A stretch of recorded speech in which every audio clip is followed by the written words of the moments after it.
tous, j'espère que vous allez bien. Je vous retrouve aujourd'hui pour un nouveau book haul qui sera assez varié comme d'habitude. Je vais commencer tout de suite pour éviter de prendre trop de temps puisque vous le savez sans doute, si vous êtes des habitués de la chaîne, j'ai tendance à me laisser emporter par les descriptions, que ce soit des livres, des auteurs, les présentations diverses et variées. Donc c'est parti, je commence avec un ouvrage classique, Les Contes de la Bécasse de Maupassant. Ma rencontre avec Maupassant a été un petit peu fondatrice dans ma vie de lectrice, puisque j'ai découvert ces contes du jour et de la nuit lorsque j'étais en seconde et que ça m'avait véritablement troublée, touchée. Je pense notamment à l'apparure qui illustre à la perfection, je pense, ce qu'est et ce que doit être une nouvelle réaliste. Donc on a cette notion de chute toujours que je trouve assez passionnante chez Maupassant et qu'il arrive très très bien à mener. J'imagine que ce sera de même dans ces récits là. Je suis impatiente d'en faire la lecture. Je vais vous dire ça pour énormément de titres comme d'habitude. Mais quoi qu'il en soit, je pense qu'il ne traînera pas dans ma palle. Actuellement, je suis assez consommatrice de nouvelles. Ce sont enfin, c'est un format qui m'est bénéfique et favorable compte tenu du fait que j'ai beaucoup de mal à me lancer dans des univers très denses. Donc voilà, bonne occasion je vais trouver d'occasion et c'est du coup une bonne occasion de m'en être saisie dans l'immédiat. Je continue avec donc Un amour de Swann de Proust, qui est donc la deuxième partie de Du côté de chez Swann, qui doit être quelque part par là. J'avais noté dans mes projets pour l'année 2024 de lire Du côté de chez Swann, et donc cette seconde partie était nécessaire afin que voilà, je puisse m'atteler à cette tâche. Alors ce sont les dernières éditions, je pense, qu'avait proposé Folio. Elles sont sorties il y a de cela, je dirais peut-être 2 ans. Et je les trouve minimalistes, assez sympathiques, très peu représentatives, hein, assez abstraites en tout cas. Et là aussi, je suis impatiente de creuser un petit peu plus Proust, puisque ma connaissance est sommaire, très insuffisante. Et voilà, je souhaite absolument remédier à cela cette année. Je poursuis encore avec Nerval, Les filles du feu et les chimères. J'entends très peu parler de Nerval et c'est un auteur que je connais très mal également. Là, en l'occurrence, si je me suis procuré ce titre, c'est qu'il était disponible en lot sur un compte Vinted qui proposait donc des titres que je vais vous montrer ici, que je cherchais absolument, et compte tenu du fait que les frais de port n'augmentaient pas en fonction de la quantité de livres choisis, je me suis permise de choisir des ouvrages qui pourraient m'intéresser à l'avenir, et donc Les filles du feu et les chimères en faisait partie. J'ignore absolument à quoi m'attendre, que ce soit dans le fond ou dans la forme, puisque nous avons un petit séquençage comme ceci qui est très particulier, qui par moments ressemble à quelque chose de plus poétique, si j'arrive à vous trouver un exemple assez probant. Et vous avez également voilà, le format de la lettre qui est proposé, donc j'imagine que dans la forme ça va être assez varié. Mais je n'ai pas plus de connaissances de cet ouvrage. Si vous l'avez lu, que vous connaissez un petit peu Nerval, n'hésitez pas à me donner vos avis, à m'en parler un petit peu plus, parce que je dois reconnaître que je suis absolument novice en la matière, et que voilà, je serais un petit peu curieuse de savoir par quoi commencer, qu'est-ce qui est le plus représentatif de ce qu'il a pu faire, le plus accessible aussi. Je pense que voilà, c'est tout pour Nerval. C'est le deuxième livre que j'ai dans ma palle, mais je n'ai toujours pas lu le premier. Ensuite, classique toujours, Romance sans parole de Verlaine. Alors c'est un écrit que j'avais déjà en ma possession. Il faut savoir que mes ouvrages de poésie, je les ai énormément annotés lors de ma préparation au CAPES, et que aujourd'hui j'ai du mal à retourner vers ces éditions qui me renvoient à une période de ma vie qui était tout de même très compliqué, notamment parce qu'on était en plein confinement, il y avait beaucoup de choses qui se jouaient à ce moment-là, et c'est vrai que j'avais du mal à retourner vers ces textes-là. J'ai été prise là il y a peu d'une envie de relire Verlaine, puisque sans savoir véritablement pourquoi, j'ignore pourquoi je suis à ce point, désolée, India fait tout tomber encore une fois, j'ignore pourquoi je suis à ce point convaincue que je vais être en rupture avec Verlaine. Mais c'est vrai que c'est un auteur avec lequel j'ai beaucoup de mal à me familiariser. Mes barrières tombent très difficilement en ce qui le concerne. Et je suis très exigeante lorsque je plonge dans ces textes. Alors certes, il faut dire que sa notoriété le précède, que avec tout ce qu'on peut entendre d'élogieux le concernant, nécessairement lorsqu'on se tourne vers sa poésie, on s'attend à une expérience un petit peu transcendante. Je n'ai jamais fait cette expérience-là avec lui. De même avec Rimbaud d'ailleurs. Donc voilà, il y a eu peut-être une occasion de me refamiliariser avec ce texte d'une manière détachée un petit peu du contexte universitaire et du contexte des concours. Je pense que ça peut être une solution peut-être pour réapprivoiser un petit peu cet auteur. Je poursuis avec un ouvrage que je ne connaissais pas du tout, qui m'a été proposé par Glyph. Alors il y a peu, ce n'est absolument pas sponsorisé, il y a peu j'ai installé l'application Glyph sur mon téléphone. Et chaque jour sur Glyph, vous avez 10 titres qui vous sont recommandés. Alors soit des titres que l'application génère ces titres-là en fonction des titres qui sont déjà présents dans votre bibliothèque, des titres que vous avez déjà aimés ou de ceux que vous glissez dans la liste enfin, dans votre wishlist. Et parmi les titres qui étaient proposés, il y avait l'appareil photo de Jean-Philippe Toussaint, que je ne connaissais pas non plus. Alors il s'agit de son 3e ouvrage, c'est un écrivain cinéaste, et il est paru donc dans les débuts des années 2000. Donc il y a quelques années, j'ai essayé de faire une photo, une seule photo, quelque chose comme un portrait, un autoportrait peut-être, mais sans moi et sans personne, seulement une présence entière et nue, douloureuse et simple, sans arrière-plan et presque sans lumière. Alors j'étais déjà très attirée par cette présentation, et sur Glyph on avait un petit peu plus d'informations. Je vais vous les transmettre immédiatement puisque c'est ce qui m'a véritablement donné envie de me procurer ce titre que je ne connaissais absolument pas. Le 3e livre de Toussaint est une réussite spectaculaire. Dans l'appareil photo, il se joue de toutes les difficultés. Son registre, c'est une ironie féroce, oblique et pascalienne. Mais la nouveauté, la vraie, c'est l'élégance visuelle des descriptions, la vitesse des enchaînements, les commentaires sournois, moqueurs, complices, qui forment des apartés très originaux avec le lecteur. Voilà. Donc déjà, le format m'intriguait beaucoup. C'est un roman qui est très court et qui me semble particulièrement graphique. Alors déjà d'une part, son titre je pense fait appel à tout ce qui est beaucoup plus photographique. Mais je pense que la patte cinéaste de Jean-Philippe Toussaint peut être aussi intéressante. Voilà, pour toutes ces raisons, j'ai été tentée par ce titre-là. Je verrai bien ce que ça donne. J'avais envie de me tourner vers des choses qui étaient un petit peu plus obscures pour moi. Je poursuis avec un autre titre qui a quelque chose d'assez pictural aussi, comme vous le verrez. Donc Jane va mourir d'Anna Segers, qui est une autrice allemande dont tous les textes n'ont pas été traduits en français. Et qui propose ici dans Jane va mourir, donc c'est son premier roman. Ce texte m'a l'air extrêmement introspectif, extrêmement graphique aussi, puisque Anna Segers est également une peintre. J'étais très curieuse de découvrir ce qu'elle pouvait faire ici, et donc de même que pour l'appareil photo, je suis tombée par hasard dessus dans une librairie d'occasion, et je me suis dit pourquoi pas, après tout, encore une fois je suis curieuse de faire de nouvelles expériences cette année, donc autant me lancer. Je continue encore avec donc un ouvrage que j'ai trouvé dans la même boutique que Jane va mourir, de Kawabata, Le Maître ou le Tournoi de Go. Alors ce n'est pas l'ouvrage le plus apprécié de Kawabata, de ce que j'ai pu en comprendre et de ce que j'ai pu regarder.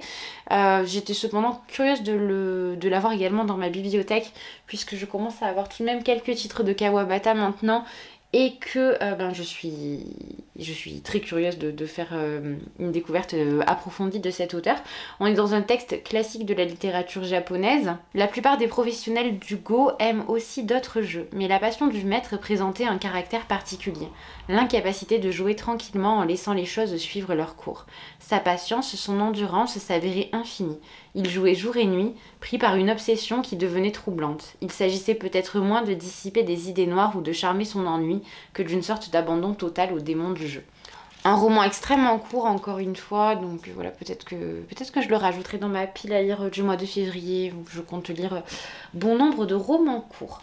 Je poursuis avec quelque chose qui n'a absolument rien à voir, Queen Kong d'Hélène Vignal, qui est publié chez L'Ardeur. Donc dans une collection qui est dédiée à la découverte de la sexualité, de la sensualité par les adolescents. C'est une collection que je ne connaissais pas jusqu'à ma lecture très récente de Juste après que de Joanne Richoux, dont je vous ai parlé dans un point lecture tout récent. Queen Kong, il avait reçu donc le prix de la Pépite d'Or 2021 au Salon du Livre et de la Presse Jeunesse de Montreuil. Il m'avait déjà tapé dans l'œil à ce moment-là, mais ma pile à lire était gigantesquement chargé, si on peut dire ainsi, ce qui est toujours le cas actuellement, mais je m'oriente beaucoup, comme je vous le disais, vers des récits brefs actuellement. Et comme j'ai beaucoup aimé mon expérience de lecture avec Juste avant que de Joanne, je me suis dit que potentiellement je pouvais me lancer enfin dans ce titre-là. On est dans une écriture qui a l'air très scindée, un texte qui a l'air très incisif. Je suis encore une fois curieuse de découvrir la plume de l'autrice parce que je ne la connais absolument pas et il me semble n'avoir entendu que du positif, pardon, concernant ce titre, notamment lors de son année de sortie. Il me semble donc que c'était 2021 compte tenu du fait qu'il a obtenu son prix cette année-là. Voilà, donc il avait vraiment aucune raison de ne pas rejoindre ma palle actuellement. Je poursuis avec un autre ouvrage young adulte par une autre autrice que j'affectionne tout particulièrement, ou tout du moins que j'ai découverte et que j'ai découverte avec son premier titre, donc qui était Et dans nos cœurs un incendie, et dont je vous ai parlé sur la chaîne. Il s'agit d'Elodie Chan, qui est publiée ici chez les... D'ailleurs, elle est publiée uniquement chez Sarbacane pour l'instant. Alors, c'est une... Elodie Chan, c'est une artiste, je dirais, multiple et assez accomplie et complète. Puisqu'elle est aussi, elle pratique également les arts du cirque, elle est contorsionniste, elle peint un petit peu me semble-t-il. Bref, en tout cas, elle propose tout un tas de choses, elle a, je dirais, une sensibilité qui se traduit de multiples façons et elle s'est essayée à l'écriture il y a maintenant, il me semble que Et dans nos cœurs un incendie a dû sortir il y a 2 ans et demi. Et donc avec Tous nos rêves ordinaires, cette année, elle nous proposait un nouveau titre qui a l'air assez différent du premier, qui était un véritable coup de poing, un électrochoc. En tout cas, c'est l'effet qu'il m'a fait lorsque je l'ai découvert cet été. Ici, on est dans un récit qui m'a l'air d'être une histoire d'amour. Après, encore une fois, compte tenu de la puissance de la plume d'Elodie Chan et de sa... comment dire, de sa poésie, de sa simplicité, de sa violence, de toute cette combinaison finalement qui en fait quelque chose d'unique. J'imagine que voilà, ce sera l'aspect stylistique qui m'intéressera particulièrement. Ça a été le cas dans la première histoire qu'elle proposait. Donc dans une banlieue pavillonnaire, un lotissement, l'été et la chaleur, une bande d'ados. Il y a Chloé et ses livres, Gabrielle et sa belle gueule, Lola et Romane, nombril à l'air et mini-short, fille attrape-cœur. Romane, elle veut s'échapper ailleurs, c'est que chez elle, il y a l'ogre et ses poings. Cyrus, la tête dans les étoiles, est fou de Romane. De l'autre côté de la rue, derrière sa fenêtre, il espère, dingue le désir et les rêves, comment ça t'obsède. Voilà. Alors je vous avoue que je n'avais pas lu le résumé jusque-là, mais donc j'imagine qu'il y a en plus la question des violences intrafamiliales abordées dans ce roman. Donc je suis impatiente de voir comment ce sera fait. Et encore une fois, comme je vous l'ai dit, je trouve que la plume d'Elodie Chan est extrêmement intéressante et c'est une autrice que je souhaite suivre absolument. Alors, de la part des éditions Nathan, donc on reste en young adulte, j'ai reçu Les Disparos de Arrow Lake de Kat Ellis. Kat Ellis qui a écrit Quand tu verras Sadie, qui est un ouvrage que j'avais bien aimé, qui était assez... qui restait un livre horrifique young adulte, donc qui n'était pas terrifiant non plus, mais qui posait tout de même une ambiance qui était intéressante et que je trouvais sans compromis comparativement à beaucoup de titres horrifiques qui ont pu être publiés ces dernières années en young adulte. Donc ici, on nous dit Lola Knox a grandi sur les plateaux de films d'horreur aux côtés de son père réalisateur, mais sa vie bascule lorsque quelqu'un essaie de tuer ce dernier. Du jour au lendemain, Lola se retrouve à vivre chez une grand-mère qu'elle ne connaît pas, dans une ville coupée du monde où les gens disparaissent un peu trop facilement. Comme sa mère par exemple il y a des années. Dans cet endroit perdu où les cauchemars semblent prendre vie, Lola doit absolument comprendre ce qui est arrivé à sa mère pour éviter de subir le même sort. Voilà, donc j'imagine que ça va être assez divertissant et lu très très vite. Je remercie les éditions Nathan pour cet envoi. Je sélectionne presque que les titres, presque que les thrillers chez Nathan actuellement. Voilà, je pense que c'est tout en matière... Ah non, j'ai d'autres réceptions à vous montrer en young adult, mais elles sont un petit peu plus loin. Je vais donc prendre les livres les uns après les autres. Réinventer l'amour de Mona Chollet, que je n'aurais pas acheté si je ne l'avais pas trouvé. Donc toujours dans la même boutique d'occasion dont je vous parlais pour Kawabata, pour Anna Sayers et pour l'appareil photo. Il était très peu onéreux, enfin il était à 8 €, en sachant qu'il en vaut 19,9 et que j'aime beaucoup les éditions zone. J'aime beaucoup ces publications qui laissent beaucoup d'espace, notamment pour les annotations. Donc réinventer l'amour, comment le patriarcat sabote les relations hétérosexuelles. Il me semble que c'est le deuxième essai de... Non, je vous dis n'importe quoi, puisqu'avant il y a eu Chez soi une odyssée de l'espace aussi. Il y a eu Sorcière, la puissance invaincue des femmes. Et Beauté fatale. En théorie, c'est son 4e essai, si je n'en oublie pas. En ce qui me concerne, j'ai lu Beauté fatale, j'ai lu Sorcière, et j'ai entamé la lecture de Chez soi une odyssée de l'espace, mais c'est vrai que je ne l'ai pas terminée et que je ne l'ai plus en ma possession, pour tout vous dire. Il me semble que je l'avais emprunté en bibliothèque lorsque j'étais à la fac. Quoi qu'il en soit, Réinventer l'amour, c'est donc un ouvrage qui va beaucoup plus se centrer sur, j'imagine, les relations hétéronormées, tout ce que ça peut impliquer, et la position des femmes dans le couple hétérosexuel. Voilà, j'étais assez curieuse ici aussi. J'aime beaucoup, je trouve que Mona Chollet, c'est quand même une essayiste qui propose des choses très accessibles. Donc je n'avais pas de raison de me priver, d'autant que j'étais assez curieuse de découvrir le titre. Je poursuis avec un ouvrage qui sera certainement ma prochaine lecture. Alors d'ailleurs, si je semble un petit peu ailleurs, sachez que je suis en train de lire Le corps exquis, je vais vous le mettre en photo juste ici, de Poppy Z. Brite, que je viens de faire une pause dans ma lecture parce que c'est véritablement insoutenable. Et que je suis donc un petit peu troublée et mal à l'aise. Voilà, tout de suite. Donc il est possible que je sois un petit peu confuse. Alors vous allez me dire que je me cherche très fréquemment des excuses concernant cette lacune. Mais là, en l'occurrence, je vous assure que c'est justifié. Je pense que ceux qui ont lu l'ouvrage comprendront. Quoi qu'il en soit, après cette lecture, j'imagine et j'espère entamer très rapidement La cloche de détresse de Sylvia Plath, qui est un ouvrage qui me tente absolument, que j'ai une envie de découvrir, qui est assez... ça fait longtemps que je n'avais pas eu autant envie de lire un ouvrage. Je ne sais pas pourquoi, je ne sais pas... Alors si, il m'a été proposé par Glyph une nouvelle fois, et j'ai commencé à me renseigner beaucoup sur Sylvia Plath, sur sa vie, sur qui elle était, sur son écriture, sur sa production littéraire, sur son rapport à l'art, toutes ces questions-là. Et c'est vrai que j'ai été vraiment conquise avant même de découvrir La cloche de détresse, qui est certainement son ouvrage le plus populaire.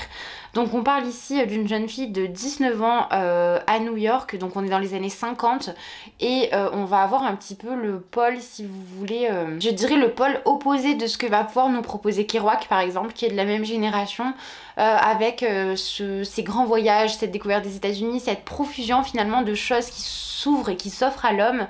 En comparaison, on va avoir Sylvia Plath qui nous propose une héroïne qui doit se cantonner à un rôle auquel elle ne peut pas adhérer. Alors ce n'est pas directement le cas, puisque l'héroïne qu'on suit, elle refuse visiblement de s'assimiler à la position féminine de l'époque. Mais par contre on a un regard, je dirais, intime, et cette opposition, donc l'héroïne va véritablement vivre le dilemme qui est celui de Sylvia Plath, à savoir, et celui de beaucoup de femmes avant. Là je viens notamment de terminer La séquestrée, qui parle donc de Charlotte Perkins, qui parle également de cela. Et très prochainement, j'envisage de lire plusieurs ouvrages d'Edith Wharton qui traitent également de cette thématique-là. Cette question du tiraillement des femmes à cette époque-là entre le potentiel, la volonté d'écrire et de créer,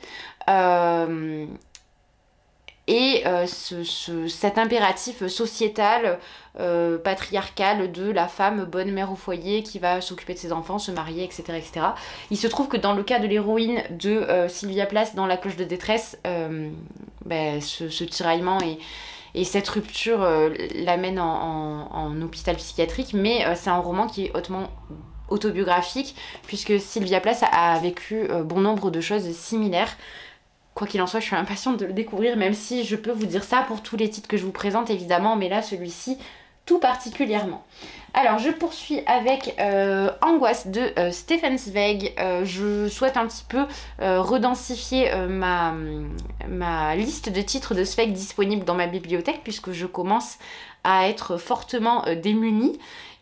Il me reste Amok à lire, ensuite je n'en ai plus, donc je me suis procuré celui-ci pour avoir toujours un titre de côté. Dans cette histoire, on va suivre une femme de la bonne société viennoise qui va tromper son époux et qu'une vieille femme va faire chanter. Elle va se sentir épiée, observée par son mari, par tout un tas de personnes. ce qui va petit à petit la faire sombrer dans la folie.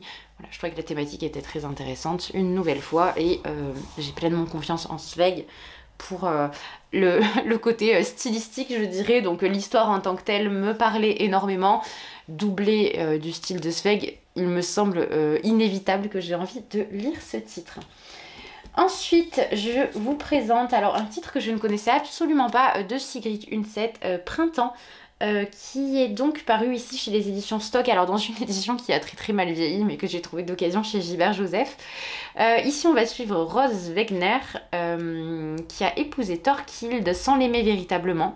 Elle prendra la première l'initiative de rompre un mariage qui n'en est plus un, comme elle prendra ensuite celle de regagner son foyer parce que sa vie, elle a décidé de la diriger elle-même en affrontant les préjugés qui naturellement épargnent son époux. 3 ans après Jenny, qui avait fait scandale en 1911, Sigrid Undset se passionnait de nouveau avec ce roman pour la libération des femmes, des entraves morales et spirituelles propres à la société norvégienne au début du siècle.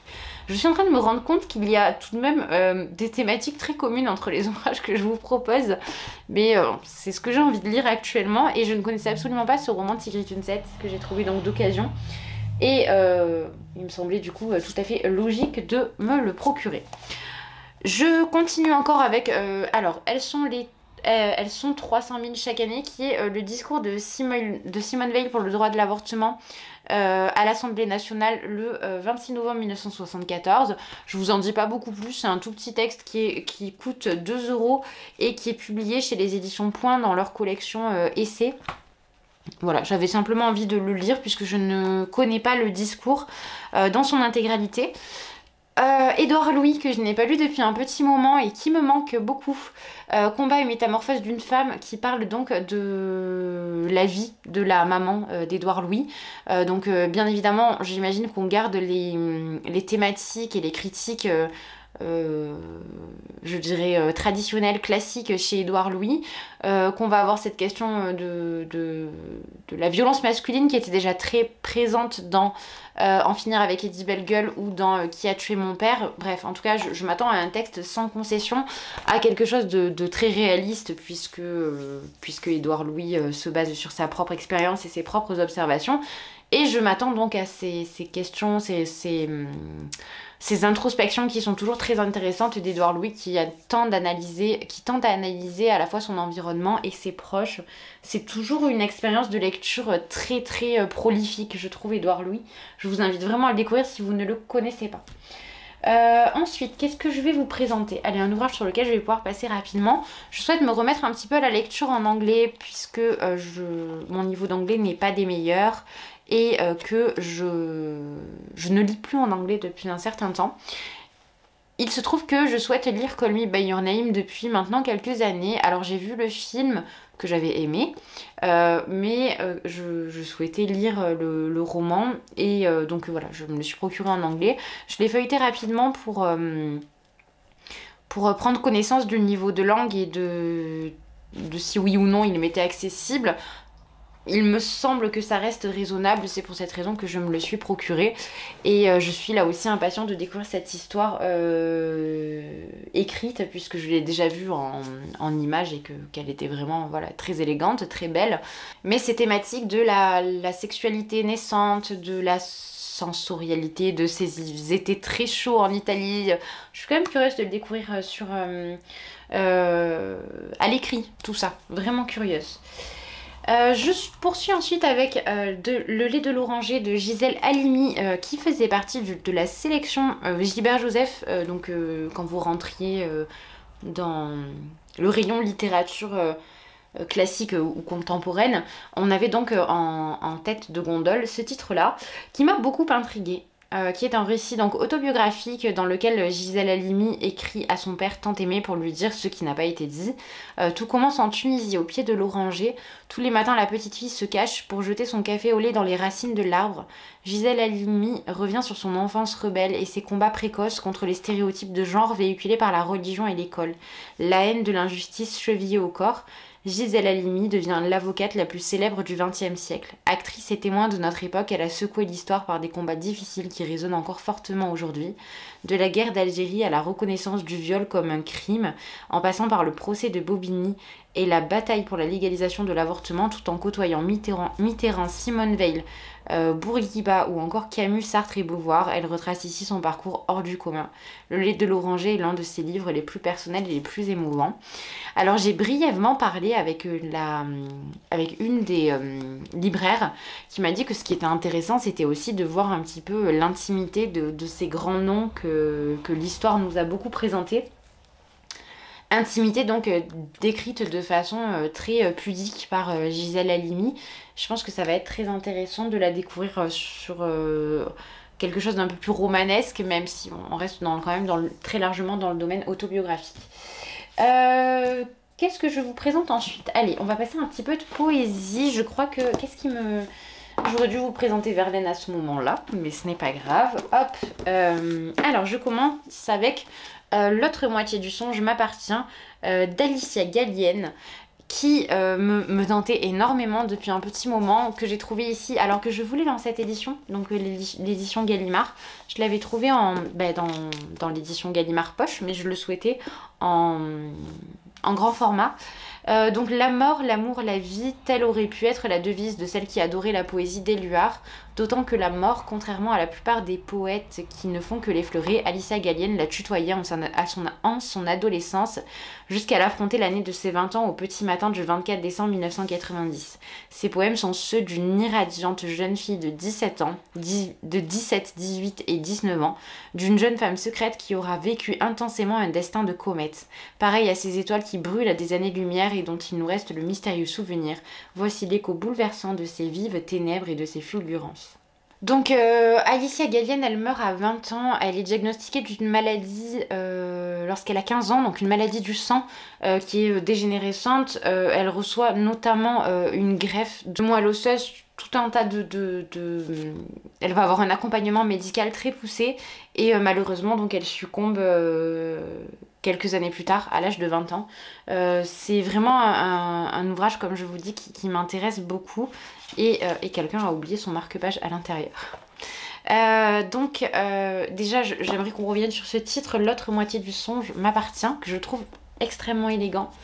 Et voilà, encore une fois, bon, je vais me répéter, mais je suis très curieuse de découvrir cette poétesse et ce qu'elle a pu faire. Je trouve que son histoire est très intéressante aussi.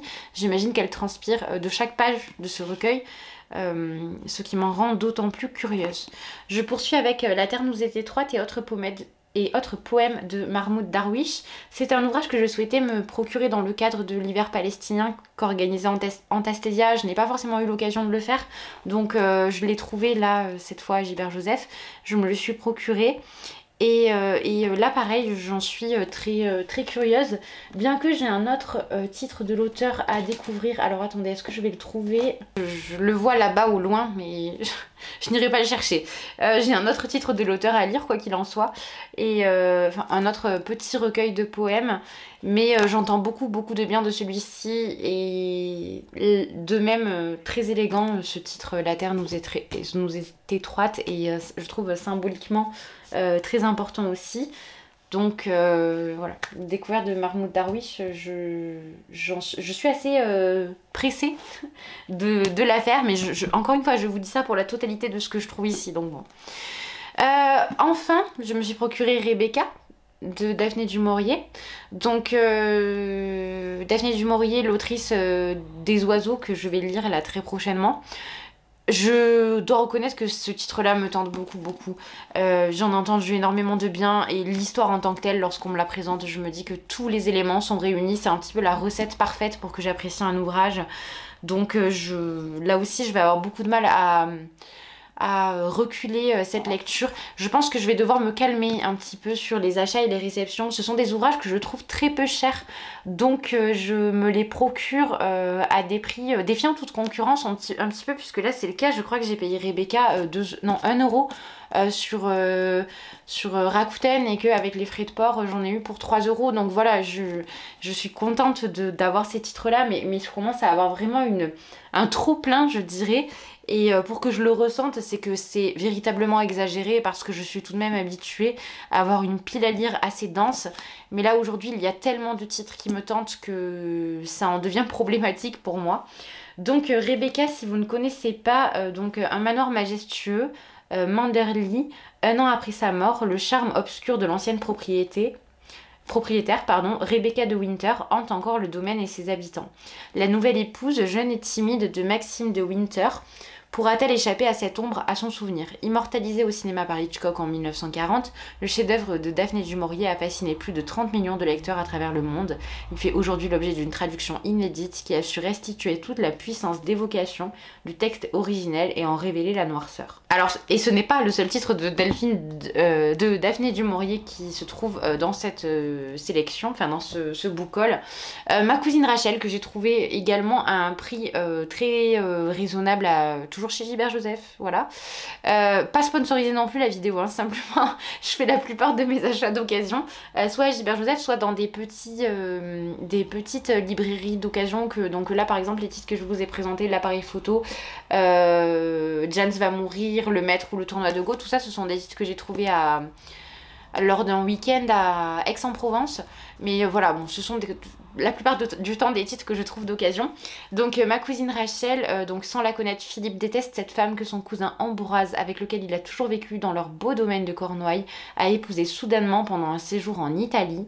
Quand Ambroise lui écrit qu'il soupçonne sa femme de vouloir l'empoisonner, Philippe le croit d'emblée. Le don du suspense psychologique propose... Oh, excusez-moi, j'ai du mal.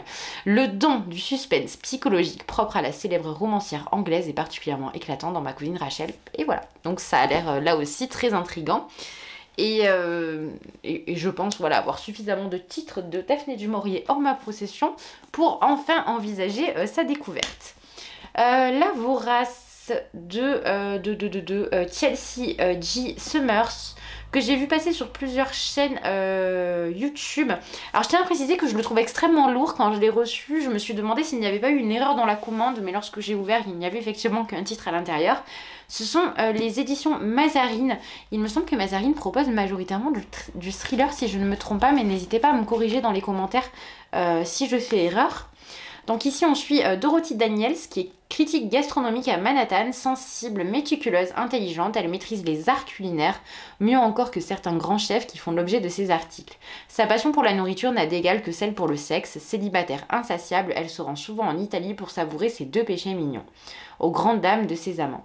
Il y a quelque chose de différent chez Dorothy et le moment est venu pour elle d'assumer ce qui la rend si unique et si épouvantablement à elle. De son enfance en apparence idyllique à la campagne au jour... Je vais essayer de varier je vais essayer de varier mon vocabulaire, mais ma curiosité est piquée par ce résumé. D'autant que ce rapprochement cuisine-meurtre, c'est quelque chose que j'ai déjà trouvé dans la littérature horrifique et que j'avais bien aimé dans Rituel de chair de Graham Masterton. Alors de façon complètement différente par contre, hein. Mais on avait toujours cette idée d'un critique gastronomique, ce rapprochement entre la nourriture et le corps finalement, qui est très dérangeant, qui est très tabou, qui est moralement très condamnable, et voilà, c'est ce qui donne des ouvrages bien évidemment qui sont très controversés, qui sont très dérangeants, qui mettent extrêmement mal à l'aise, et rajouter une dimension féministe à cela en proposant une héroïne qui s'émancipe complètement de certains codes par ce biais-là, je trouve que c'est très original. Et voilà, c'est une lecture que j'effectuerai également, je pense, assez rapidement. On est sur un ouvrage tout de même écrit de façon assez confortable. Alors vous allez me dire que certes ce n'est pas parce que les livres sont brefs et écrits gros que pour autant ils vont sortir rapidement de ma pelle, mais laissez-moi vivre dans l'illusion. Je continue avec Lapona d'Otessa Moshfegh, j'espère que je ne me trompe pas. Alors c'est un ouvrage, donc c'est une écrivaine américaine. Alors c'est notamment l'autrice de Mon année de repos et de détente, dont j'avais entendu parler un petit peu sur Instagram lors de sa sortie, et est arrivée Lapona avec cette couverture qui est très très intrigante, qui a un côté un petit peu christique avec cette idée d'agneau de Dieu, de sacrifice. Donc déjà ma curiosité était assez piquée, je la trouve minimaliste et terrifiante cette couverture. Très original également ce titre, ce bleu. Je trouve que l'objet en lui-même pique la curiosité, voilà, et sujet en tout cas à amener le lecteur à s'interroger et à être curieux de ce qu'on va pouvoir trouver dans ces pages. Donc ici, on suit Marek, fils de berger fanatique et crasseux, qui n'a jamais rencontré sa mère. Difforme, battu par son père, ignoré des habitants de Lapvona, il trouve le réconfort auprès d'Ina, sa vieille nourrice aveugle. Celle-ci, guérisseuse capable de communiquer avec les oiseaux, suscite la crainte et la fascination des autres villageois, qui évitent sa cabane dans la forêt voisine. Lors d'une escapade sur les hauteurs du village, Marek tue l'héritier du richissime William par accident. Pour se dédommager, le seigneur du village décrète l'adoption du jeune meurtrier. Une existence nouvelle, dominée par le luxe et l'irréligion, se profile pour Marek alors que la sécheresse et la famine s'abattent sur le bourg. Lapvona imagine un monde médiéval et grand guignolesque peuplé de figures tour à tour pathétiques, vulgaires, grotesques et terrifiantes où la violence règne en maîtresse et où l'avidité fait loi. Une autopsie de la cruauté qui dort en chacun de nous, quelle que soit la région et l'époque historique dans lesquelles elle s'exerce. Là aussi, j'en avais entendu parler sur 2 chaînes. Il me semble que c'était celle de Jody des livres de la crypte et de Nabulita, si je ne me trompe pas. Il est également un petit peu passé sur Instagram. Alors, ça n'a pas non plus été un livre très vu. Mais voilà, déjà ces 2 opinions m'avaient donné envie de le découvrir. Et comme je vous le disais, j'avais déjà vu pas mal de retours sur mon année de repos et de détente qui était parue chez Fayard, si je me rappelle bien. Voilà, donc c'est ce qui justifie pour moi cet achat. Ensuite, alors on passe à des réceptions. D'ailleurs, je crois qu'il ne reste que cela. Oui, je vais juste isoler quelque chose que je vous présenterai plus en détail juste après. Alors, Audrey Hepburn, Un ange aux yeux de fan de Jean-Luc Cornette et Agnès Innocente, qui est donc l'histoire d'Audrey Hepburn sous forme de graphique. Voilà, donc je vous montre un petit peu à quoi ressemblent les illustrations. Je suis allée peut-être un petit peu loin là déjà, donc voilà, hop, je vous montre. Donc Audrey Hepburn, elle est née en Belgique en 1929, elle est élevée dans la noblesse et rien ne la prédestine au destin qu'elle va avoir. On nous présente ici un autre aspect d'Audrey Hepburn. On voit certes son ascension sociale et sa vie jusqu'à l'obtention de son Oscar de meilleure actrice, mais on la découvre aussi comme femme résistante, comme femme avant-gardiste, comme femme engagée. Et on va voir en quoi ce passé finalement assez tumultueux va venir polluer un petit peu toute sa vie d'adulte. Donc voilà, un regard un petit peu nouveau sur Audrey Hepburn. Phobos, le tome 3 de la BD, donc c'est l'adaptation. Alors il me semble qu'on est toujours au tome 1, si je ne me trompe pas. Il faudrait que je me rappelle comment se termine le tome 1. Je ne suis plus certaine du découpage. Quoi qu'il en soit, c'est le tome 3, donc la suite de la BD. Ce sont des illustrations que je vous ai montrées à plusieurs reprises, mais je vais vous les partager de nouveau en évitant de vous présenter les bulles de trop près, puisqu'encore une fois, il s'agit d'une 3e partie, d'un 3e volet. Troisième volet, mais je ne sais pas s'il reprend la première partie du tome 2, enfin peu importe. J'ai du mal avec la chronologie. Et il me semble que c'est la fin du tome 1, puisque je viens de lire la 4e de couverture. Bref, en tout cas, sachez que le tome 3 de Phobos est sorti. C'est chez les éditions Glénat, et donc c'est la saga, je dirais, un petit peu emblématique de Victor Dixon. C'est de la science-fiction young adulte. Alors, la romance est extrêmement présente, je tiens à le souligner pour tous ceux qui envisageraient de se lancer dans ce type de titre parce qu'il s'agit de science-fiction. L'aspect science-fiction est intéressant. Il est, à mon goût, beaucoup trop what the fuck dans le tome 4. En revanche, il est sympathique dans les 3 premiers. Moi, c'est une saga pour laquelle j'ai beaucoup d'affection parce que je l'ai découverte assez tôt. Ça fait partie des premières sagas young adult dans lesquelles je me suis véritablement plongée. Et c'était il y a que je réfléchisse un petit peu. J'ai dû commencer Instagram il y a 6 ans, je pense. Donc j'ai peut-être lu le tome 1 l'année de sa sortie, donc ça commence à vraiment dater. Et j'ai relu la saga à de multiples reprises, notamment en audio. Je ne dis pas que j'aimerais autant aujourd'hui qu'avant, mais en tout cas c'est une saga qui m'a marquée, qui a été très importante dans ma vie de lectrice et voilà. Donc j'aime bien lire de façon générale tout ce que fait Victor Dixon. J'aime bien voir la progression de sa plume aussi, qui est finalement assez simple dans Phobos, peut-être même parfois un petit peu trop dans la surenchère.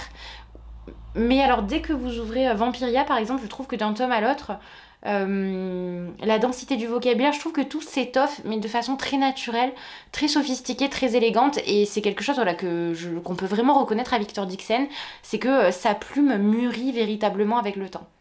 De la part des éditions Rajo, j'ai reçu Ce don perfide d'Émilie Sied. Alors c'est une box qui se présente comme ceci. Vous avez peut-être vu l'ouvrage en librairie, la tranche de couverture est comme ceci, donc sont avec des citrons. À l'intérieur, il y avait donc un petit autocollant comme ceci, je sais pas si le focus va se faire, et un marque-page, hop, voilà, que je vous montre juste là. Et voilà, donc je referme la boîte déjà. Ce don perfide, c'est un ouvrage, donc Young Adult encore une fois. Je ne sais pas du tout de quoi il parle, on va le découvrir ensemble. Alessa est la Finestra, l'élue au don unique, celle qui sauvera l'île de Saverio d'un fléau démoniaque. Cependant, le pouvoir de la jeune femme est puissant et incontrôlable. Elle a déjà tué malgré elle 3 partenaires dont elle devait magnifier la magie. Alors que la méfiance de la population s'accroît à son égard, Alessa recrute Dante, un paria beau et mystérieux chargé de la protéger. Mais le garde du corps est irrésistible et le toucher d'Alessa mortel. Ça fait un petit peu penser quand même au résumé de... Comment ça s'appelait cette saga Intouchable, je crois que c'était... Non, si, c'est ça. La saga de Taher et ma fille, je me souviens plus, je les ai pas lus donc... mais ça a l'air d'être un petit peu dans la même veine, je sais pas, on verra bien. Ça m'a l'air assez consensuel au vu du résumé. Mais nous verrons. Et je termine par une dernière chose qui n'intéressera peut-être pas tout le monde, mais que je trouve extrêmement originale, qui m'a été proposée donc dans le cadre... Alors, donc, plusieurs choses. Ça, je pense que ça m'a été d'une part proposé parce que, bon, vis-à-vis de la chaîne et d'Instagram, bien sûr. De plus, ça m'a été proposé par une personne que j'affectionne beaucoup et qui propose un travail que je trouve très qualitatif sur les réseaux sociaux. Et alors, donc ce qui est intéressant, c'est que donc c'est une revue philosophique pour les enfants. Qui s'appelle donc Phileas et Autobule, les enfants philosophes. Donc ici on a 3 numéros, le 85, le 86 et le 87, et donc chaque fois vous allez avoir des thématiques. Ici, que faire du passé, l'égalité c'est possible, et enfin qui sont les super-héros. Et alors justement, ce qui tombe très très bien, c'est que donc pour ceux qui ne le savent pas, j'ai fait à la fois des études de philosophie et des études de littérature. J'essaye un petit peu d'apporter une patte philosophique, je dirais, dans ce que je propose à mes élèves pour qu'ils se détachent un petit peu de l'aspect purement scolaire et qu'ils se forment aussi, je sais pas, je dirais la possibilité de penser par eux-mêmes et de s'émanciper, voilà, d'une pensée peut-être consensuelle, conventionnelle et dispensée uniquement par l'école. J'aimerais qu'ils soient capables de faire preuve d'esprit critique et de remettre en question ce que je peux dire, ce que bien d'autres personnes peuvent dire. Ce n'est pas parce que ce sont des enfants qu'ils n'ont pas d'esprit, enfin qu'ils n'ont pas à avoir un esprit critique et à avoir une opinion sur les choses lorsqu'elle est argumentée, etc., etc. Et je pense que ces petits magazines sont une très bonne aide à la construction et à la compréhension de la pensée rationnelle, du raisonnement, de l'argumentation. Et ça peut être très très sympathique. Et ce que je vous disais, c'est qu'avec les 5e, donc, j'ai notamment une thématique, une ouverture au programme qui concerne donc... Enfin, qui se nomme Héros, Héroïne, Héroïsme, et qui permet donc de découvrir des héros de n'importe quelle époque. Alors c'est vrai que la plupart du temps c'est une séquence dans laquelle on va on va étudier des textes de l'époque médiévale, mais voilà, pourquoi pas glisser certaines choses avec notamment donc la modernisation des super-héros, et ici donc cette question de qui décide ce qui est juste. Enfin, finalement, ce qui est induit par la notion de héros, c'est le héros, en théorie, dans l'idéal, c'est celui qui défend ce qui est juste. Et je pense que voilà, ce sera une belle façon d'aborder la chose. Il y a également des petites BD qui sont juste là, donc qui accompagnent chaque 4e des magazines. Et voilà, et c'est très riche. J'ai regardé un petit peu, vous avez des jeux, vous avez des articles, vous avez donc toujours des BD. Voilà. Vous avez donc justement une notion, là dans celui-là il y a une notion mythologique ici puisqu'on parle par exemple de Thor. En tout cas c'est très dense et je pense proposer au CDI justement de s'abonner à cette revue parce que je la trouve super et je vais rapidement, vous avez voilà, présentation d'un artiste aussi, ici vous avez Basquiat, voilà, je pense que ça va être très intéressant et que quand je vais les mettre à disposition des élèves ils vont être assez curieux parce qu'en général bon, le magazine c'est un format qui fonctionne bien parce qu'il est je pense d'aspect moins exigeant que le roman. Et donc voilà pour le quart d'heure lecture, ce petit type de support, c'est absolument parfait. Donc je remercie encore une fois Cassandra donc, pour la découverte de ce magazine et de ce très beau travail parce que je suis ravie de pouvoir voilà, m'y plonger, découvrir un peu plus et voir si je peux encore piquer d'autres choses pour complexifier et densifier un petit peu mes séquences. Je comptais faire un book haul court, je suis ici à 53 minutes de tournage, j'espère pouvoir couper un petit peu parce que les vidéos sont beaucoup trop longues sur la chaîne encore une fois. Je ne tarde donc pas à vous laisser, à vous remercier d'être resté jusqu'ici et à toujours pareil, à m'indiquer si vous avez lu certains de ces ouvrages, si vous envisagez de les lire, s'ils vous tentent. Bref, vraiment, n'hésitez pas à commenter, c'est toujours un plaisir de vous lire, je fais de mon mieux pour vous répondre. Je n'ai pas toujours le réflexe de le faire spontanément, il faut savoir que déjà je réponds très peu aux personnes dont je suis très proche donc dans ma vie de tous les jours. Et paradoxalement, si j'ai cette chaîne, c'est parce que j'adore lire les opinions, donc c'est pour ça que je suis toujours ravie de lire vos commentaires, mais je n'ai pas je dirais l'instantanéité. Ce n'est pas quelque chose qui me caractérise en matière de réponse aux messages, voilà. Je vous souhaite une très bonne journée ou une très bonne soirée, je vous dis à bientôt.